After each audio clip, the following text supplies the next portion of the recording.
Claro, muy bien. ¿Qué tal? Bienvenidas, bienvenidos todos a esta sesión de seminario. En esta sesión estamos reunidos los seminarios académico uno y de investigación uno del programa de maestría y doctorado en ciencias en sistemas digitales de CITEDI. Nos acompañan nuestros estudiantes en este seminario y también pues esta invitación se hizo abierta a todo público interesado. Entonces también muchas gracias, bienvenidos por su interés a, pues nuestros visitantes, ¿no? En esta sesión del día de hoy. Y bueno, para dar inicio, me voy a permitir leer brevemente la reseña curricular del doctor Jesús Alberto Sandoval Galarza. Él obtuvo el grado de ingeniero electricista en el Instituto Tecnológico de Culiacán, en Sinaloa, México, en 1993, el grado de maestro en ingeniería eléctrica en el Instituto Tecnológico de La Laguna, en Torreón, Coahuila, y en 1999, y el grado de doctor en ciencias en control automático en la Universidad Autónoma de Baja California, en Ensenada, en 2010. Actualmente es profesor en el Tecnológico Nacional de México, en el Instituto Tecnológico de La Paz, presidente de la Asociación Mexicana de Robótica e Industria para el periodo 2020-2023.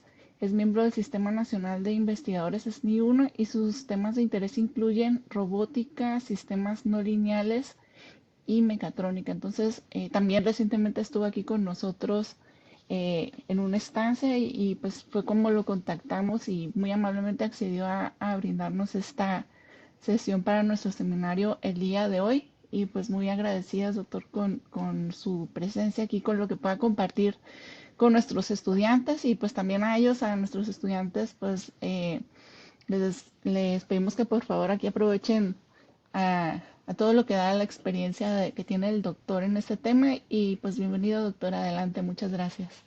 Sí, muchas gracias. Antes que nada, pues agradecer nuevamente la invitación para compartir, pues, un poco de la experiencia que ha tenido un servidor en lo que se refiere a la divulgación científica, que es uno de las actividades principales que está realizando uno como investigador. Y bueno, quiero poner un poco en contexto que el interés parte del hecho que los estudiantes actualmente en maestría y doctorado, pues eventualmente van a verse en la necesidad de llevar a cabo la publicación de sus resultados y pues empiezan a surgir algunas dudas sobre el proceso, las adversidades que posiblemente pueden encontrar en el camino. Y pues en ese sentido yo quiero compartir mis experiencias personales que he tenido y que espero que les sea de utilidad. Eh, Inicialmente, cuando estaba yo estudiando la maestría, más bien terminando la maestría, fue cuando inicié con la primera publicación en el año de 1999, precisamente el primer Congreso Mexicano de Robótica. En ese entonces, bueno, no estaba tan avanzado los medios audiovisuales que tenemos hoy en día. Pero lo importante fue la experiencia de la escritura de un documento, de lo que uno ha obtenido como resultado. Y precisamente en ese proceso pues viene el escrutinio de parte de la comunidad a la cual se está uno dirigiendo. Y en ese sentido creo que es muy enriquecedor el empezar, digamos, con esa experiencia de la escritura de documentos científicos. Generalmente uno por naturaleza pues tiende a veces a darle una mayor o menor valoración a lo que uno está haciendo y ahí es donde empiezan a surgir las dudas cuando uno se ve ya en la necesidad, como es el caso principalmente del doctorado, de enviar un trabajo a alguna revista científica y que actualmente la mayoría nos regimos por los estándares que impone CONACYT y que pues en ese sentido la revista tiene que ser de un índice particular que es el JCR, el Journal Citation Report, y que anteriormente, pues además de que fuera JCR la revista, pues tenía que preferencialmente pertenecer alguna de las clases en la cual están clasificados de acuerdo a los cuartiles que se conoce hoy en día, ¿no? En ese sentido, pues antes de yo seguir comentando, no sé si haya algún interés en especial sobre el proceso de la escritura o el proceso de sometimiento, pues para tal vez dar un poco más de detalles sobre las experiencias que yo he tenido.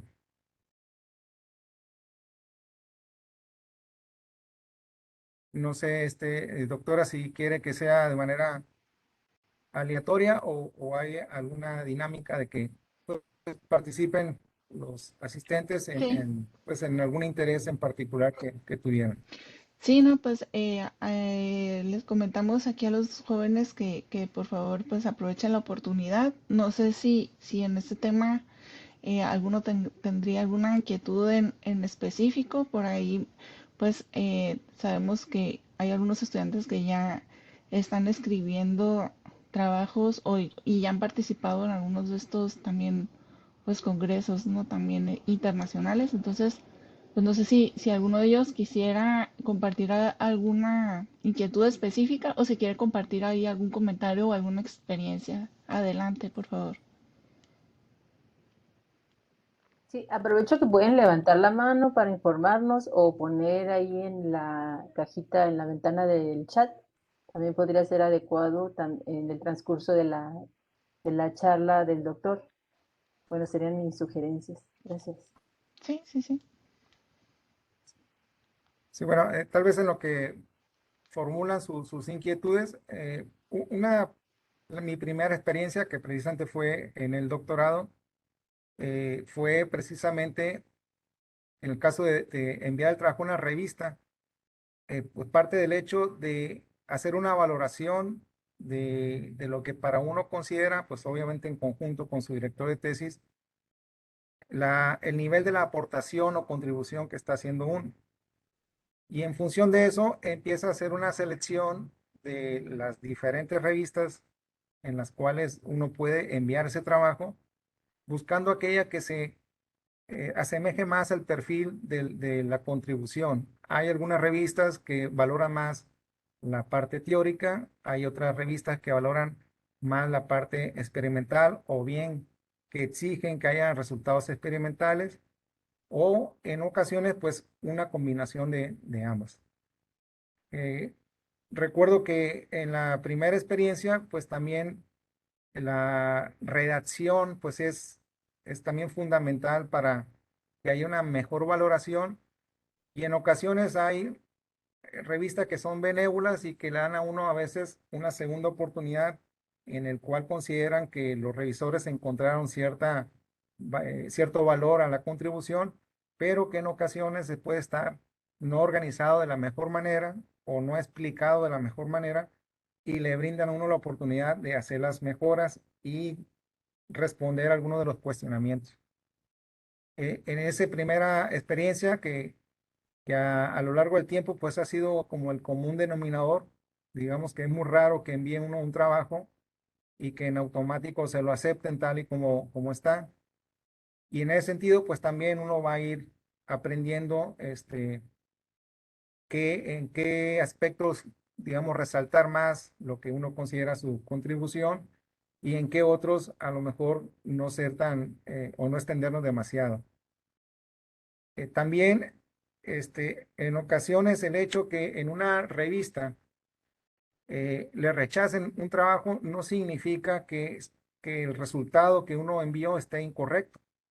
Simplemente la valoración para esos revisores pues generalmente argumentan que no es suficiente para el estándar de la revista, pero no necesariamente que no tenga también su valía. Y lo que procede generalmente es de que si las observaciones que se hicieron, pues no son, en opinión de uno, o no eran tan importantes como para haberlo rechazado, pues generalmente uno, toma en cuenta las observaciones y lo vuelve a someter a otra revista que también pueda ser afín al tema, ¿no? También a veces Doctor, recuerdo perdón, que, sí, una pregunta ahí en esa parte. sí. Eh, ¿Cuál sería su recomendación o cómo pues se podría manejar el tema de los tiempos ahí? Porque a lo mejor, bueno, pues me imagino que pues uno está esperando, ¿no? El mejor de los resultados, que un artículo sea aceptado o en todo caso con observaciones y que siga su proceso, pero ¿cuál sería así como la mejor estrategia para en cuanto al tiempo, ¿no? Si ya hay alguna presión por el tiempo por tener ese producto y el artículo es rechazado, pues no, pues tener así como en principio un plan B, o cuál sería su recomendación. Bueno, aquí ya han aparecido un buen número de revistas que inclusive, o ya establecidas, que muestran un tiempo promedio en el cual se comprometen a enviar la decisión de la evaluación del trabajo que uno envíe. A veces varía, anda en ocasiones, puede ser desde un mes hasta 3 meses para un plazo relativamente rápido. Este, en ocasiones, aun cuando aparece esa publicidad de la revista, no necesariamente la cumplen. Y en mi experiencia, lo que me he dado cuenta que tiene mucho que ver con el problema de los revisores. O sea, yo creo que muchas revistas adolecen de tener un banco de revisores que cumplan en tiempo y forma. Y eso es lo que generalmente provoca que se extiendan los plazos en que desde que uno somete hasta tener el resultado de la evaluación. Entonces ahí sí va mucho de la mano, en ocasiones hasta de preguntar a colegas o compañeros que previamente hayan enviado trabajos a una revista en específico y preguntarles cuál fue su experiencia en el tiempo de revisión. Igual ocurre con buenas revistas, generalmente las que son buenas revistas, que obviamente que también sus estándares son más altos, relativamente son las que contestan muy rápido. O sea, Ujú. pueden hacer, en un mes ya puede uno tener la respuesta. Sin embargo, hay que ser cuidadosos porque cuando el trabajo no es algo sobresaliente en la opinión de uno mismo como primer crítico, pues de alguna manera lo envía a una buena revista y tiene muchas probabilidades de que lo rechacen porque pues, los estándares pueden ser bastante altos. Es decir, puede haber una contribución hasta cierto punto modesta que en una revista sí lo pueden valorar, pero que en otra, que son revistas muy fuertes, con alto factor de impacto, pues generalmente tienden a desecharlo, no porque esté mal, sino simplemente no va acorde a sus estándares, ¿no? Ujú. De acuerdo, gracias.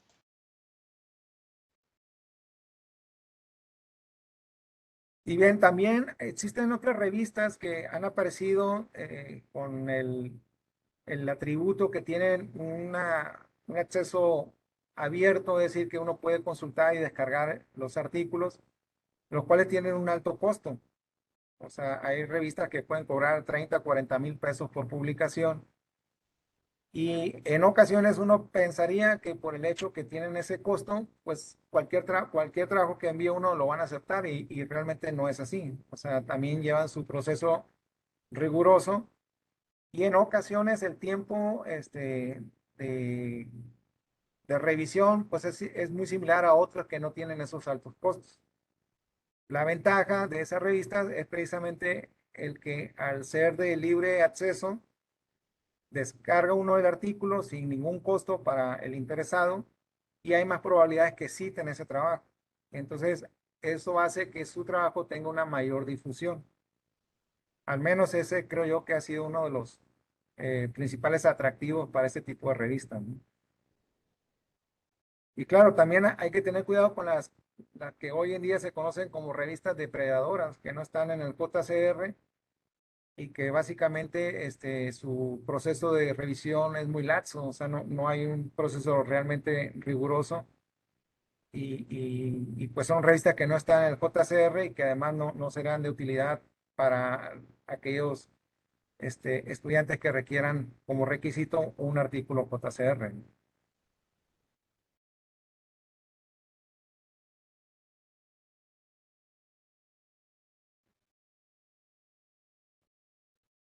Ahora bien, hablando un poco de la parte de qué es lo que uno considera una contribución, porque es algo a veces hasta cierto punto polémico y debatible, ¿no? Uno puede defender algún resultado que para uno lo considere como una contribución o inclusive una contribución importante. Y recuerdo un editor de una revista que publicó sus experiencias cuando fue editor de una revista importante, que mencionaba que debido al alto número de trabajo que recibía, pues tenía una especie de un criterio para la selección de aquellos trabajos que procedían para enviarse a los revisores. Y era la siguiente, decía, si uno recibe una propuesta de lo que el autor o los autores consideraron como algo muy, de mucha relevancia, que resuelve problemas muy complejos, y puso como un ejemplo un caso muy sencillo, pues significa que aun cuando toda la teoría puede estar bien, pues la validación de esa teoría a través de un ejemplo muy sencillo, pues ya no es consistente, y era con ese criterio simplemente lo desechaban. Y por el contrario, podía ser en principio algo relativamente sencillo, algún esquema, algún algoritmo, alguna propuesta que, a pesar de su sencillez, lo validaban resolviendo problemas relativamente complejos. Y ahí entonces depositaban la valía de la contribución de ese resultado.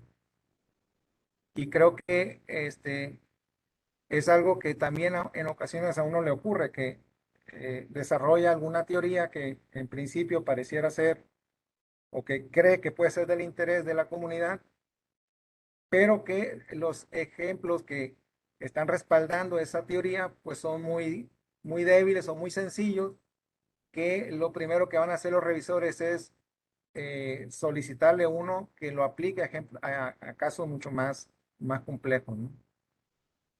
Entonces, eso también yo he tenido esas experiencias, por eso lo quise comentar, y que en ocasiones, como está uno tan absorto en lo que está uno redactando o está uno desarrollando, pues no le da uno la valoración, aunado que está uno con la prisa por los tiempos que tiene que enviar el trabajo, o simplemente que quiere avanzar en ese sentido, enviándolo, y que en el peor de los casos pues tener alguna realimentación, ¿no? Aun cuando no fuera aceptado.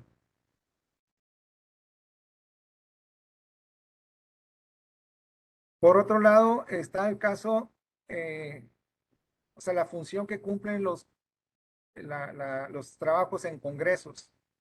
Generalmente, el trabajo que se envía a un congreso es como el paso preliminar para posteriormente ampliarlo, extender el trabajo y enviarlo a una revista. Es algo muy común que ocurre en todos lados, y por lo tanto, digamos que el trabajo que se envía a un congreso generalmente es los primeros indicios de lo que para uno puede ser una contribución, y que como un primer paso es darlo a conocer para a lo mejor validarlo con alguna simulación o algún ejemplo no muy complejo, pero que en un congreso puede ser más que suficiente para su difusión. Eh, ya hoy en día también las revistas son muy escrupulosas de que aquellos trabajos que fueron enviados previamente a un congreso, pues si es una especie de versión extendida, sea muy significativo y no sea algo muy similar a lo que está en los congresos. Entonces ahí también tiene uno que ser muy cuidadoso de valorar si vale la pena enviarlo a un congreso cuando el trabajo ya puede ser sólido, y que convenga más bien completarlo y enviarlo a una revista, ¿no?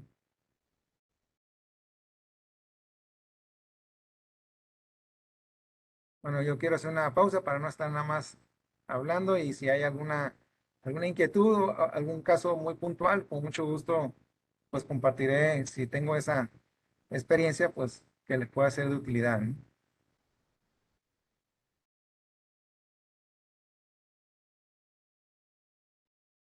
Otro aspecto importante es el papel que juega el autor de correspondencia. Y aquí es una labor bastante importante porque pues es como su nombre lo dice, el responsable de mantener la correspondencia con el editor de la revista, desde hacer todo el proceso del llenado en línea de la revista, los campos, hacer la carta de presentación del trabajo y posteriormente eh, continuar el proceso, hacer la réplica y hasta finalmente terminar ya no con la aceptación, sino inclusive con la publicación, que viene después un proceso de producción con la editorial. Bien, aquí estoy leyendo una pregunta que dice, ¿en qué casos valdría la pena considerar publicar un trabajo en un congreso? Bueno, desde mi humilde opinión, yo considero que eh, cuando el tema puede ser un tema modesto, pero del interés de la comunidad, por ejemplo, alguna nueva aplicación de una teoría, o si es una nueva teoría o una extensión de una teoría, una variante de una teoría o algún esquema nuevo que por lo pronto se está validando a un nivel de simulación o con algunos casos sencillos, este, conviene darlo a conocer a la comunidad, porque inclusive cuando si ese trabajo eventualmente prospera, se refuerza, se consolida y se envía a una revista, pues generalmente lo cita uno, el mismo trabajo, marcando aquella parte original, pero que posteriormente se fue complementando o extendiendo de tal manera que tienes los méritos propios el artículo en revista. Generalmente aquí lo conveniente es enviarlo a un buen congreso y ahí depende del área de cada estudiante en la cual esté trabajando, valorar los mejores congresos, pues son aquellos que tienen mejor o mayor difusión y que inclusive en revistas, artículos de revista, vienen citados esos congresos. Generalmente en una revista predominantemente se citan artículos de revista, libros y en ocasiones algunos artículos de congresos que usualmente son los que tienen mayor visibilidad y que precisamente inclusive para esos congresos, pues su proceso de aceptación también es riguroso. Creo que la doctora Mireya. Sí, bueno, creo que están algo tímidos los estudiantes, vamos a darles todavía unos minutos de oportunidad. Algo que nos han preguntado mucho a veces cuando inician los estudiantes, aquí veo que hay algunos de maestría de primer semestre y quizás todavía no han tenido esa experiencia de escribir, pero en sesiones pasadas nos preguntan, pues, ¿cuál sería la diferencia entre escribir en un congreso y en una revista? No saben a veces ellos seleccionar eso. Claro, evidentemente, a veces su asesor les apoya, pero es una pregunta muy recurrente de qué seleccionar y también aprovecho el espacio para preguntar, claro, desde su punto de vista, y la otra pregunta sería, ¿con cuánta anticipación yo como estudiante tengo que ir revisando o ver la posibilidad de escribir un artículo? Gracias. Ok. Sí, son dos preguntas muy interesantes y muy comunes cuando uno está iniciando con la labor de la investigación. Generalmente, bueno, de mi punto de vista, la escritura de un artículo para una revista es mucho más exigente y más extensa. Es decir, eh, la contribución tiene que ser significativa en el sentido de que lo que uno está resumiendo, inclusive desde el abstract, tiene que dejar bien en claro la relevancia del trabajo con respecto a otros. Y ahí precisamente en el caso de un artículo de revista, por ejemplo, en la introducción, pues la revisión bibliográfica es mucho más exhaustiva. Generalmente ya los revisores piden también eh, trabajos recientes y lo más importante es la comparación de lo que uno está proponiendo contra esos trabajos, de manera así muy precisa y muy explícita en qué se diferencian y cuál es, digamos, lo que el autor o los autores consideran que es relevante, que es algo muy importante y que va a ser del interés de la comunidad. Entonces, generalmente en un artículo, en un congreso, que además tiene uno la limitación del número de páginas, no es tan exigente la revisión y por lo tanto la revisión bibliográfica no es tan exhaustiva.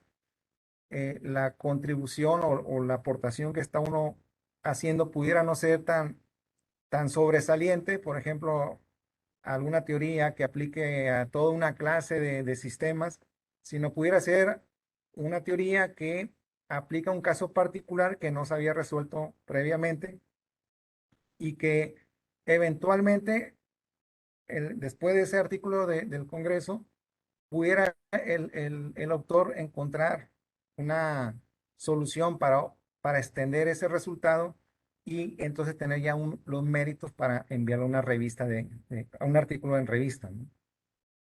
Ahora, esa es la pregunta que todos nos hacemos. ¿Cómo redactar, ya sea artículo de congreso o de revista, para resaltar lo que uno considera importante? Y ahí creo yo que es muy valioso la manera en que uno organiza el documento.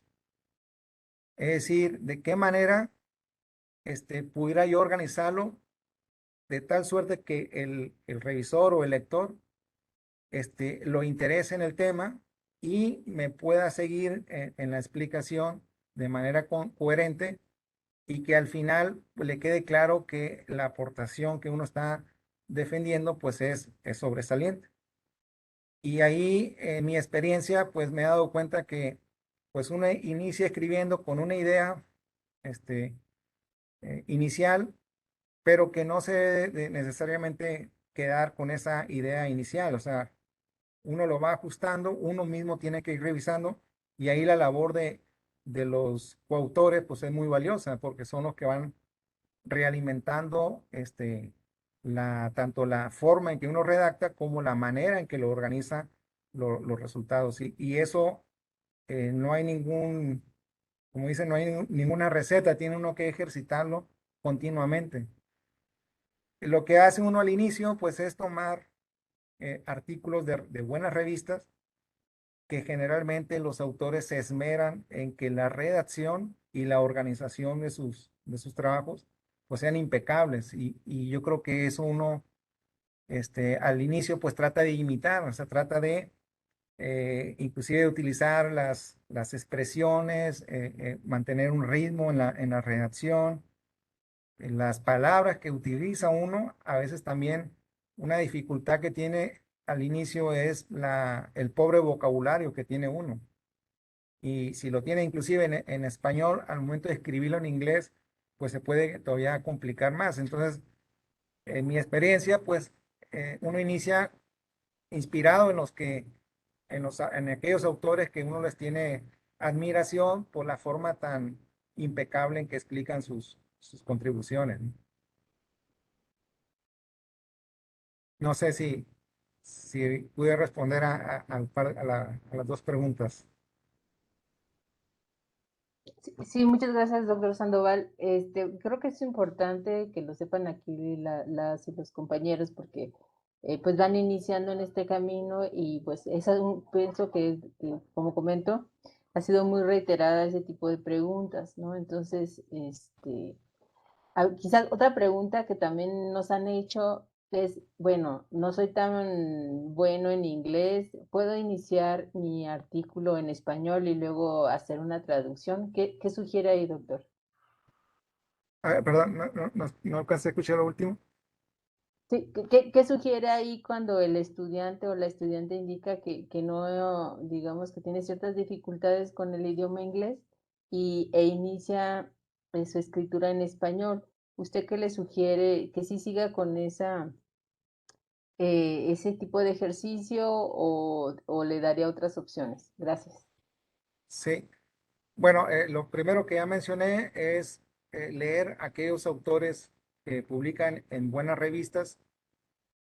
Otra es, hoy en día ya hay herramientas, inclusive de software, en el cual le ayuda uno a corregir no solamente las palabras, sino inclusive las expresiones, dándole opciones sobre el uso de un mayor vocabulario. De hecho, estoy leyendo una pregunta de que cómo se puede ampliar el vocabulario. No hay otra cosa, en mi opinión, más que estar leyendo continuamente. O sea, el acervo de vocabulario uno lo va adquiriendo en la medida en que uno va leyendo más y más y más. Precisamente cuando, eh, bueno, ahí dice, y no imitar, precisamente uno lee no necesariamente para imitar o copiar únicamente, sino para darnos idea de qué manera yo puedo dar o puedo explicar algo que obtuve como un resultado. Y nos podemos dar cuenta que hay infinitas posibilidades de decir este, una explicación, la podemos decir de muchas formas. Lo que se valora mucho en mi experiencia en cuanto al acervo cultural es que no seamos repetitivos con las mismas palabras. Y ahí es donde podemos ir de manera alternando las expresiones que a lo mejor son muy similares o inclusive pueden ser sinónimos, pero también en la escritura, al incluir diferentes palabras, pues hace que el trabajo sea más rico en vocabulario y no sea tan repetitivo. Eh, Al inicio a todos nos pasa que, sobre todo con las preposiciones, o sea, generalmente estamos repitiendo, por decir algo, la expresión por tanto, sin embargo, y a veces uno después lee el documento y está lleno de por tanto, sin embargo, etcétera, y es algo muy reiterativo. Entonces hay otras expresiones o conectores que pudiéramos utilizar o bien cambiar el sentido de la redacción y evitar ese tipo de conectores. Entonces, el hecho que uno lea a los autores pues de ya de gran prestigio, pues es precisamente el estilo que ellos utilizan, cómo me puede ser útil en mi propio estilo que me voy formando. Y lo primero que tengo que hacer es comparar eso, o sea, uno mismo escribe y lo lee y se empieza a dar cuenta de ese tipo de muletillas que al leer a otros autores se da cuenta que ellos no lo utilizan como de manera tan reiterativa. Entonces, en ese sentido, yo creo que es muy útil de que lo puede uno incorporar a su mismo estilo de escritura. Eh, ¿Cómo escribir para que otra persona lo entienda? Yo creo que es algo que no se fomenta mucho en la escuela. Generalmente somos muy dados a expresarnos de manera oral y ahí tenemos la ventaja que vemos al interlocutor, como es este el caso que ahorita ustedes me están viendo. Y aunque mis palabras pudieran no ser del todo claras, mis gesticulaciones o el contexto, pues puede ser suficiente para que me entiendan. Pero eso no ocurre cuando uno escribe. Y el lector que está leyendo sin ver al autor, pues si uno lo escribió mal y no se entiende, pues no se va a entender y no hay manera de poderle preguntar qué quiso decir en ese párrafo. Entonces, en mi opinión, es todo un reto la escritura de cualquier documento para que otra persona lo entienda y lo valore como algo interesante. Es un reto que pues hay gente que ya tiene esa habilidad o tiene esas cualidades y habemos otros que tenemos que estar de manera permanente tratando de mejorar día a día y hay que estar leyendo y escribiendo, leyendo y escribiendo para por lo menos llegar a ese punto de que lo que uno escriba, la otra persona lo entienda, ¿no? Muy bien. Y sobre el punto este de empezar en español o en inglés, ¿qué sugiere para el artículo? Eh, Gracias. sí, bueno, yo creo que inclusive yo al principio también hice eso, o sea, que lo escribí en español y posteriormente hice la traducción. El único inconveniente es que es bastante laborioso y se requiere mucho más, más tiempo. Pero si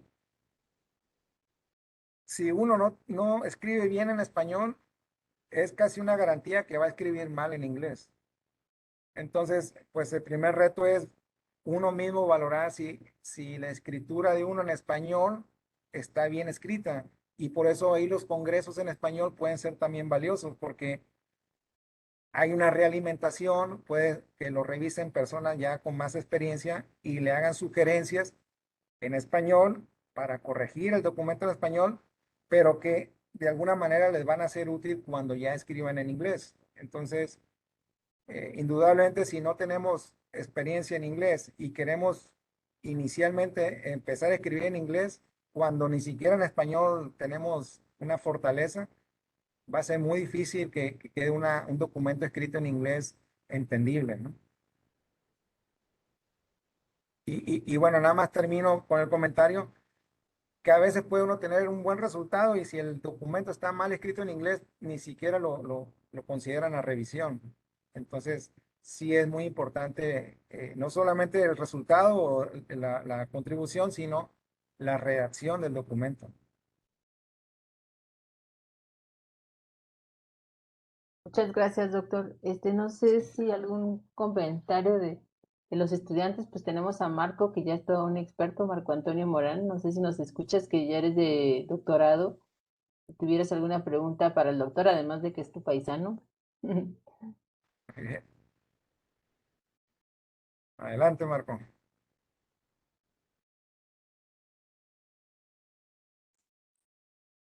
Oh, hola, hola, ¿me escuchan? Sí, sí, sí, adelante, Marco.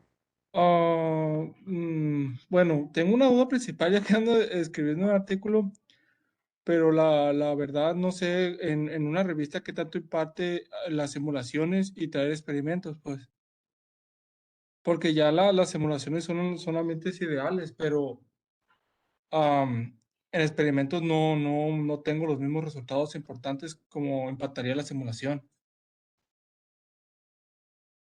Sí, bueno, ahí hay algunas revistas que en su scope básicamente lo exigen y hay otras que al no exigirlo, pues puede ser arbitrario, puede uno enviar un trabajo con simulaciones o experimentos. También eso es algo importante, el que, el que tenga experimentos es deseable, pero tampoco es, digamos, definitivo, ¿no? Porque no hay que olvidar que inclusive uno puede hacer incorrectamente un experimento o usando una teoría incorrectamente y obtener resultados experimentales. Y eso no es tampoco definitivo de que los revisores lo vean como una contribución significativa, sino más bien eh, lo deseable es de que sea una novedad en la parte teórica, cómo se formuló el problema, cómo se abordó la propuesta de solución nueva. Y el experimento viene como a reforzar los resultados concluyentes, pero puede haber resultados teóricos muy débiles y que aunque tengan experimento no significa que lo van a aceptar. Y eso inclusive me ha pasado a mí. O sea, no, y los mismos revisores lo señalan de una manera muy precisa. Este, una ventaja de enviarlo a una buena revista es también eso, de que los revisores generalmente son revisores ya muy experimentados y entonces es raro que una observación sea muy ambigua, son muy precisos y cuestionan de manera muy exigente de poner a prueba lo que uno uno está firmando como algo novedoso. Y a veces, pues, qué tan novedoso puede ser algo relativo, ¿no? Inclusive si uno no hizo una buena revisión bibliográfica, pues le pueden citar un trabajo que uno no tuvo manera de revisarlo y que le mencionen que parcialmente lo que uno está firmando ya está o ya había sido publicado, ¿no? Entonces sí, hay que ser muy cuidadosos con eso. Pero sí, hay revistas que si no llevan experimentos, ni lo envíes. Y hay otros que al no decirlo explícitamente como parte de su proceso de valoración, porque primero hay una oficina que lo valora si cumple con el scope y luego ya se lo pasa al editor y el editor ya a su vez lo va a turnar a los revisores. Entonces, sí, el proceso, yo mi recomendación que el proceso de a qué revista se envía debe ser muy meditado, no precipitarse de enviarse a cualquier revista, porque simplemente a veces pierde uno mucho tiempo. Que lo envió a una revista que no era la más apropiada, pues ya a veces perdió hasta 6 meses, ¿no? No sé si Sí, este, sí, sí. Y como última duda, no sé si a usted le ha pasado lidiar con el tamaño que debe de cumplir ese artículo. No, no pierde como el toque de por qué es importante cuando lo reduce. sí, sí he tenido esas experiencias donde hay revistas que de antemano te dicen que el máximo de páginas pueden ser, no sé, 8 hojas, 8 páginas. Y tu trabajo originalmente tiene, por decir una cifra, 15 páginas. Porque tú quisiste ser muy didáctico y le agregaste una serie en vez de un solo caso, pudiste, o de un solo experimento, pudiste 2 o 3 experimentos con diferentes configuraciones. Entonces, hay revistas que te dicen 8 y pon lo más importante. O sea, si tenías 3 ejemplos, por lo más maneja uno, pero que sea lo más sobresaliente. Si tu valoración dice, no, es que los 3 son muy importantes, entonces más bien escoge otra revista que no te limite a ese número de ocho páginas. Este, también lo que pasa es que hay revistas que tienen diferente modalidad. Hay lo que le llaman, digamos, notas técnicas, que generalmente son 6, 8 páginas. Y hay otras versiones en extenso que inclusive hay unas que ni siquiera te limitan. Que por cierto, hay revistas que te pueden, en la plantilla, digamos, inicial de sometimiento, pues tu artículo quedó por el tamaño de letra y los márgenes, no sé, 40 páginas. Y vamos a suponer que te lo aceptaron. Después viene el proceso de producción y lo reducen no sé, 12 páginas, porque le cambiaron los márgenes, el tamaño ya de la revista y se redujo dramáticamente, ¿no?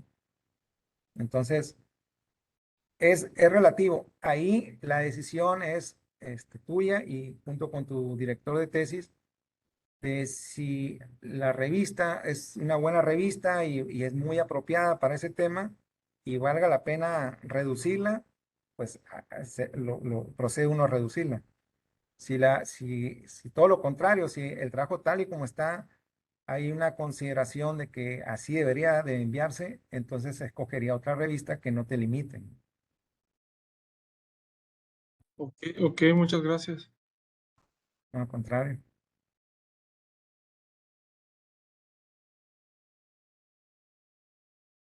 Tenemos aquí dos preguntas en el chat. Dice David Miguel, buenas tardes. ¿Es obligatorio traducir en inglés todo el artículo que se va a publicar o es opcional? Y Silvia Sofía pregunta, ¿se pudiera dar el caso de que los revisores no analizaran bien tu trabajo y de ser así, qué se podría hacer en estos casos? Sí, bueno, la primera pregunta, no es obligatorio. O sea, lo que yo comentaba hace un momento respecto a la experiencia de si primero escribir en español y luego pasarlo al inglés, pues va mucho de la mano de la experiencia que tenga uno ya escribiendo en español y que a lo mejor sea la primera ocasión en inglés pues a lo mejor sí vale la pena empezar en inglés cuando ya se tiene una experiencia de documentos, o sea, de artículos escritos en español. Cuando no, pues sí conviene primeramente hacerlo en español y luego hacer la traducción al inglés. Esto es porque muchas de las veces uno escoge las revistas que están en inglés porque va a tener una mayor difusión. Sin embargo, hay revistas JCR que están en español. La única diferencia es que tienen menos visibilidad, pues porque nada más estaría acotándose digamos, a los lectores de habla hispana. Y por eso a veces es la motivación de enviar trabajos a revistas en inglés. Este, la segunda, perdón, era la Dice segunda que pregunta. si es Silvia Sofía, dice si se pudiera dar el caso de que los revisores no analizaran bien tu trabajo Ah, y de ser así, pues, ¿qué se podría hacer en estos casos? sí, bueno, por esa razón es muy importante darse el tiempo para la selección a qué revista enviarlo. Muchas de las veces las revistas están clasificadas por cuartiles dependiendo del impacto que tienen. Entonces, hay una creencia que si es de un bajo cuartil, que sería el cuartil 4, pues es menos rigurosa la revisión y tiene más probabilidades de que lo acepten. Y inclusive por experiencia propia, no necesariamente es así. Inclusive, el que los revisores hagan una buena revisión o no depende de la experiencia. Entonces, ahí la selección de los revisores de las buenas revistas es más escrupuloso que las que no son de alto impacto. Sin embargo, sea la revista que sea, si los revisores, porque también eso ocurre, ¿no? Y inclusive ustedes van a estar después como revisores, pues puede haber un tema que no sea de su completo dominio y entonces su revisión pues, no necesariamente sea la mejor y sus observaciones inclusive pueden estar fuera del contexto. Y esto significa que, de hecho, es cuando se da el caso de que uno está en desacuerdo con los revisores. O sea que la primera reacción de uno es que el revisor no entendió lo que yo, o sea, lo que yo estoy explicando y que está, de alguna manera validándose con resultados de simulación o de experimento. Ahí, pues son experiencias que si ustedes fue rechazado el trabajo, pero que ustedes estuvieron en desacuerdo con los revisores, mi recomendación es no demoralizarse porque todos nos sentimos mal cuando algún trabajo es rechazado. O sea, hay una sensación de que no fue bien valorado y que pues uno se esforzó mucho. Pero hay que estar conscientes de que los revisores pues no se les paga, o sea, lo hacen como una cuestión ética y loable. Y pues es comprensible que los revisores no van a ser expertos en todo y muchas veces el tema de uno puede ser asignado a un revisor que no sea experto en ese campo. Lo que mi recomendación es enviarlo a otra revista que casi siempre las observaciones pueden haber algunas que no esté uno en total acuerdo, pero hay otras que sí pueden ser de valía y las incorpora en una nueva versión y lo envía a otra revista y generalmente después encuentra que ya fue bien valorada y generalmente la aceptan esos trabajos.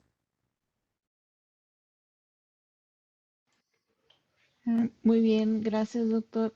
Bueno, yo creo que mientras hay alguna otra intervención o pregunta, comentario, para ir cerrando, a mí me gustaría que le recomendara a los estudiantes cuál sería la mejor manera de aprovechar un congreso de investigación, porque bueno, ya se hizo pues el esfuerzo, el trabajo, se invirtió el tiempo en someter un trabajo que fue aceptado y bueno, es ir a presentar el trabajo, pero ¿de qué otra manera se le puede, además de esta experiencia, sacar el máximo provecho al hecho de asistir a presentar un trabajo en un congreso de investigación?